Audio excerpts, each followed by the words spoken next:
I lost 50 pounds in 3 months, and everybody thought that I was dying.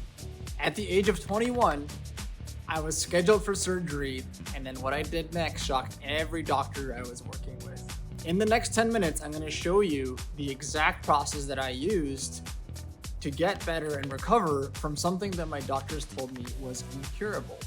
My name is Boris. I'm a two-time chronic illness conqueror, as I like to say. And I also am the co-founder and CEO of Thea Health, a company building the operating system for biology. And we've already analyzed 150 million data points to make biology actionable. Whether you're here because you're trying to get better from an illness or something that you're suffering from, or you want to improve your longevity because you want to live forever, or at least live a very, very rich and successful life, or you're just trying to better yourself or your business forward, I'm going to share with you what worked for me and what I know actually works. So nothing is going to come from theory, everything is lived experience. Great, let's dive in. Going all the way back to when I was in my mid-teens, I started to have these nasty stomach problems. And this is important, so keep paying attention. If you don't have 10 minutes for me to explain this to you, it's actually part of the problem that I talk about. But essentially, when I was in my teens, I had all these nasty problems that were starting. My gut was inflamed. I always felt like I was bloated. I had, to spare you the details, very nasty visits to the bathroom. And when I went to my doctor, first of all, my doctor was very bad at that time. Said nothing's wrong, it's probably fine. And this went on for years. So going forward to the age of 21, now I am going to graduate college soon. I am, my prime male years, if you will. And I really just go downward spiral immediately. So I was this very athletic guy hitting the gym all the time. And all of a sudden I lose 50 pounds and I think it was actually less than 3 months. And it was not even a question when you saw me. You had to react, right? You had to be like, what is going on with you? Somebody that's muscular, and I'm also 6'4", by the way. So I have this problem where if I gain muscle, nobody notices. If I lose weight, immediately somebody notices. But when I lose 50 pounds, you can see in that picture, I just look like I'm on my deathbed and there is nothing good going for me and all my confidence got shot. I didn't want to leave the house. And so this is actually deja vu. Let me know in the comments if you want me to make another video, because I had another chronic disease that I battled through this one. So I have all this lived experience here. When I was going to these doctors, it was all exploratory. So what's going on? I had to do all these tests, x-rays, etc. I had to do colonoscopies, the whole 9 yards. Essentially, the synopsis that came back was I was diagnosed with severe Crohn's disease. If you don't know what Crohn's disease is, in this case, it's inflammation in your gut, more specifically in the small intestines. But in my scenario, it was so bad that my small intestine to my large intestine, which is your pathway for nutrients, was almost closed because that whole area was scarred due to scar tissue being built up from inflammation. And so I'm just losing pounds like crazy and nothing can stay down. And just to give you some context here, in this state, I would eat things and they would get stuck in that area because there was so much inflammation that pathway was almost closed. And then I would be sitting on the toilet with my face sitting, not actually sitting, just throwing up, sometimes 12 hours, 14 hours, 16 hours, 24 hours. That was actually not uncommon.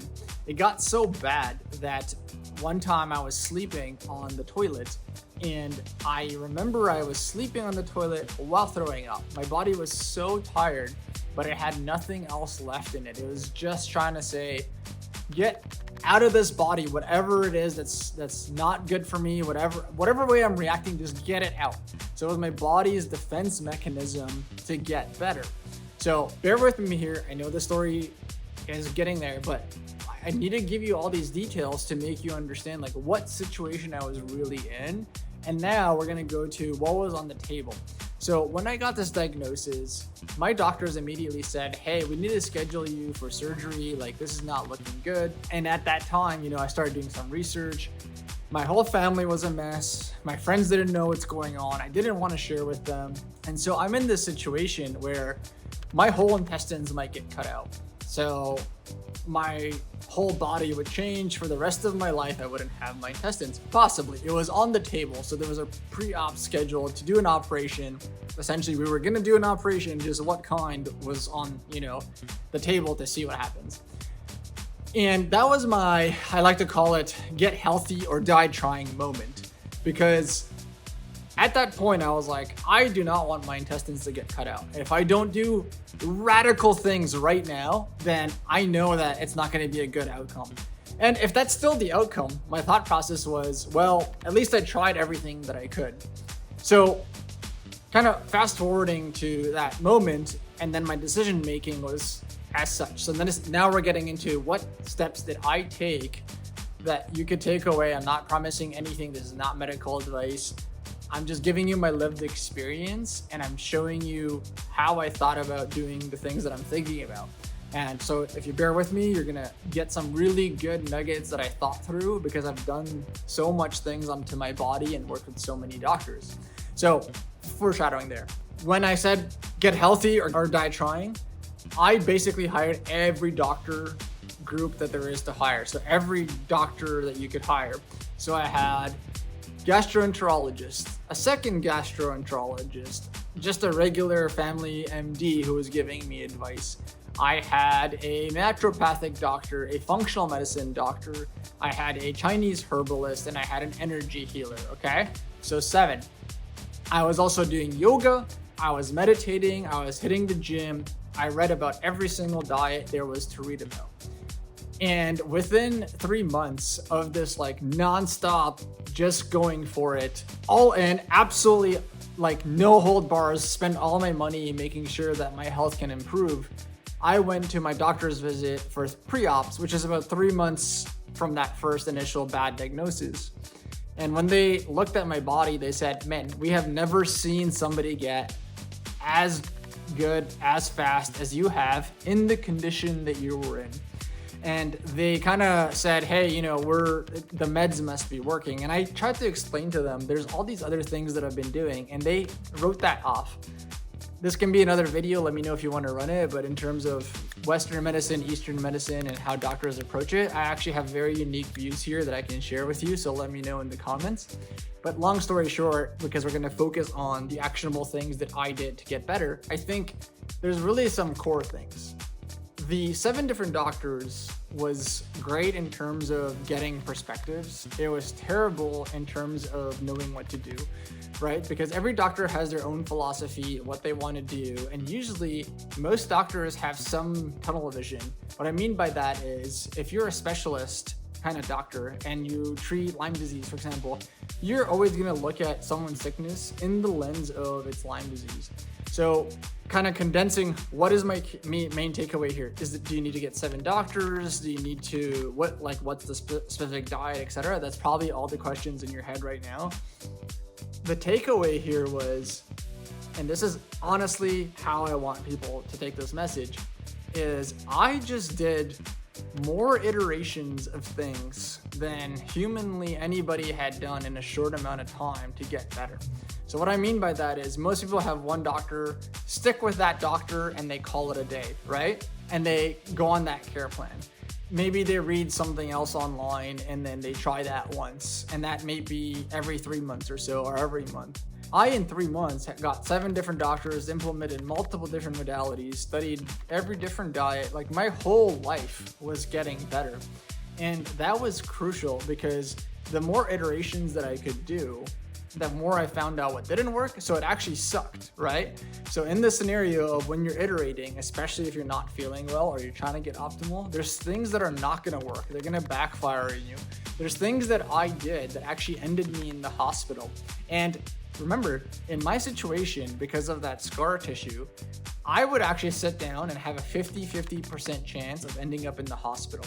So when I would go to eat, I actually had to think about, do I want to eat right now? Because there's a chance if I eat this, whatever is in front of me, I can end up in the hospital. And to me, that meant throwing up for 12 plus 16, 24 hours until I got IVs into my arm and anti-nausea medicine to me. That was the only thing that would calm me down in those scenarios, right? So it's gonna suck, but you need to iterate. But the velocity of the iteration is by far the most important thing. Like, you have to attack this the most aggressively as you can. You might be worse than I was, you might be exactly as I was, you might be better than I was, you might be perfectly healthy and wanting to improve.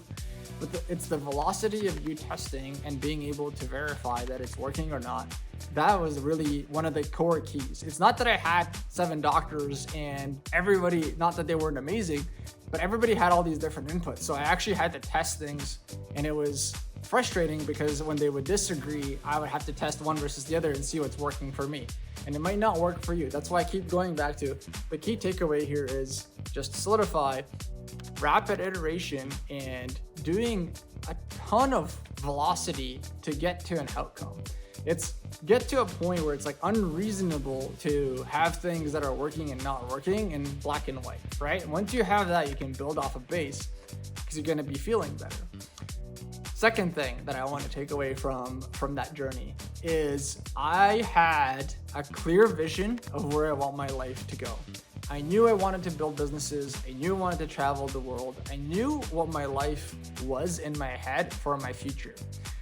Now, this might sound like, what does that have to do with getting better? Everything. It has everything to do with getting better. What do I mean by that? If you don't know where you want to go in your life, why would you try hard? Why would you do all those iterations that I did? You wouldn't, right? Because you don't actually have a really good reason to try. You don't have a good reason to put yourself on the line and it might not work. Multiple times on the line and it's not going to work, right? Something might work, but it might not. And it might take 10 iterations. It might take 20. It might take 25. Who knows how many iterations? Your body is not like mine. So you need to test it. But in order to have the confidence to keep going, there's been days when I got out of the hospital and had to test something else. Maybe I rested one day and then I tried it. But I knew I had to. Time was not on my side. Time was very much against me. So the amount of I had to just all the time be in a state of, I need to do things for myself. I need to understand what's going on because this is the vision that I have for myself. Most people, when they talk about these things, I battled Crohn's or IBD, or they're always talking about, give me the perfect diet, give me the perfect supplement plan. Should I take biologics or immunosuppressants or steroids or cortisol? All of those things are fine. You can do all of those things. Whichever one you align with, you can start with. But if it's not working, you need to do something else. You're only going to do something else because the state that you're in is going to prevent you from getting where you want to be. And if you don't know where that is, there's no chance that you're going to do all of those experiments because your will to do them is not strong enough than the risk of feeling worse. Okay? So that was number 2, is know where you want to go. Number 3, you have to put yourself in an environment that's conducive to getting you to where you want to go and experimentation. So what do I mean by that? When I first got diagnosed with severe Crohn's and I had all that inflammation, etc., I was reading all these books that were, in my opinion, some of the worst books that I ever read. So I think those people mean well, but most of the books and communities that I was joining had one common theme, which was, woe is me, there's nothing you can do, you should feel bad about yourself, it's not your fault, etc. So now you might be thinking, hey, I didn't wish illness upon myself, of course it's not my fault. What do you mean? I'm not judging you, and I'm not saying you should beat yourself up. What I am saying is you need to take responsibility if you want to get better around your circumstances and own it. I had to own, hey, my body is a mess. Whether it was my fault or somebody else's fault, doesn't matter, right?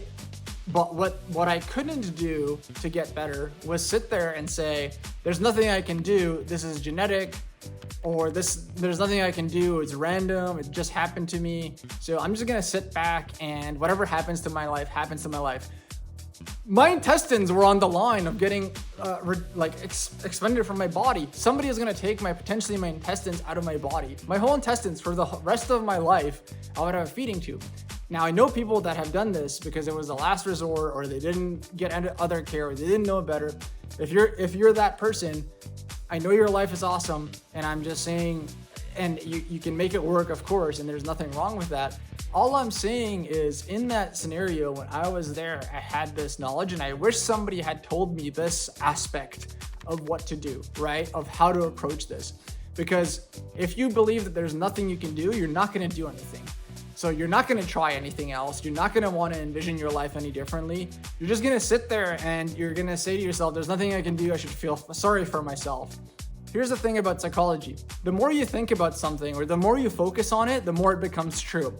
So if you're sitting there going, there's nothing I can do, I should feel sorry for myself, let's feel bad about myself, you're reinforcing that you should feel sorry about yourself and there's nothing you can do. But there's a million things you could do. You could hire 7 different doctors like I did. You could try a naturopath. You could try a new drug. You could try a new supplement. You could try meditation to see if it reduces your stress. You could try all of those things, right? And you shouldn't, this is going to be my next point, which is you should be agnostic on what works and what doesn't work. So there's all these people that say things like, Eastern medicine's quackery, or that doesn't work, or supplements are useless and a waste of time. Then there's people that are like, all drugs are bad and, we shouldn't be using them, and big pharma's after you. Listen, there is arguments for and against all of those viewpoints, right? Some people sell very shitty supplements and they scam you and they don't work. And they're terrible quality, and they have heavy metal toxins in them, and they are not even what they say they are, and they're placebos. They're just ripping you off, right? There's also drugs that have been recalled, and people have sued big pharma companies because of all the health risks they didn't disclose or knew about, etc., right? There's also supplements that are amazing, that make people feel better, that are produced by doctors with high integrity, right? There's also drugs that are extremely good, and if you're in certain situations are a must-have, or things can go wrong, really, really wrong. But the point here is, you shouldn't dismiss a point of view if you're not getting better. If you're not getting better and what you're doing is not working, then try something else, right? And if you are getting better, but there's a stagnation, then try something else. It goes back to that point of iteration. But for you to get to that iteration, you have to be open-minded to try these things. If you're not open-minded and you negate everything, and you're gonna get scammed, and there's gonna be things that are not good for you, right? So I'm not saying that that's not true. It's probably 100% true and probably 100% gonna happen to you. But the consensus that I'm trying to get you to understand is it doesn't matter, right? Because the more velocity and the more input you have, the more you're gonna pattern match, and the more you're gonna be able to understand what's going on with your body. If you're against certain things and they can help you, even if, let's just give you an example here, even if it's placebo, here's a pill, it's not actually what's in there, but you feel better. Was it worth it? I didn't care, right? Like when I was in the situation, I'm like, energy healer, great. Functional medicine, great. Western medicine, all the drug options and going through and the pharma route, great. I didn't care. I was like, if you can get me better, I will listen to you. And if I don't think it makes sense and I try something and I've done my research, I won't do it. But if I think it has merit and its validity, I will try it. And if I don't, then I won't, right? So this is kind of what I'm saying. It's like, you need to have, on step 5 of things that I've done, that's helped me, and I've seen this in other people, is how do we be open-minded? How do we explore this? How do we validate it? There's a lot of junk, I understand. But if you're always closing your mind and you're not willing to expand on what you think, then it's not gonna, in the long run, it might not work out. It might work out. I'm just saying you're giving yourself a lesser chance. All right. So to go over the 5, just as a summary, is 1, rapid iteration. Has to be done. There's no way around it. It's gonna suck. There's things you're gonna do that are not gonna actually work out. They might make it worse. Whatever you're doing, I'm not saying like blindly do these things, right? I consulted with all of my doctors. I would do some research. I would look at the pros and the cons. I would never put my body in a position that was not good. But rapid iteration doesn't just mean doing things for you. It means also learning, right? Getting that perspective, getting another doctor. You know how much it sucked getting more doctors? I have to go through all these processes and, apply and tell the same story over again and then see if I jive with them. And some of them I actually hated and I immediately fired them. It just didn't make sense to me, right? Number 2 is have a vision for where you want to go. You need that North Star, because if you don't have that, it's not, when you're feeling bad, or you're not in a place of like, I know, I'm in the zone, it's very hard to keep going. Unless you're like, no, I have this thing that I really want to go after. So even though I'm not the greatest today or I'm not in the mood, I'm still going to do it. Number 3 is putting yourself in an environment that's going to allow you to thrive.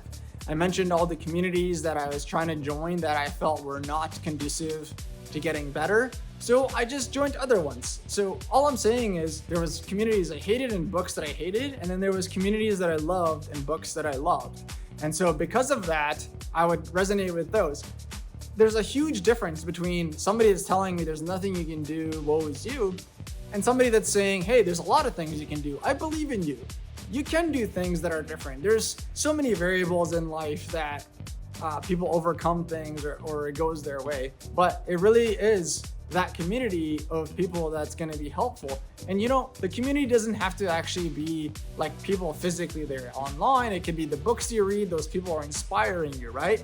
So just read those, because you need that motivation. Even if you have a North Star, there's going to be days you feel absolutely not like wanting to do it. That's when those motivation factors come back in. I do it to this day. Some days I'm off and I go read an amazing article, or I read a book, right? Or I watch a video, something like this. And I immediately, I'm like, okay, cool. I'm back on, right? So number 4 was going off of number 3, which was what you're ingesting. Like, so if the community is good, you're going to be ingesting the right things, and you got to be open-minded about a lot of different things, right? So if you're not open-minded and you're going to reject things just because you don't understand them, or you heard somebody say, hey, this is quackery or woo-woo or whatever, who cares what they say? It's your life. You make the calls. You make the decisions.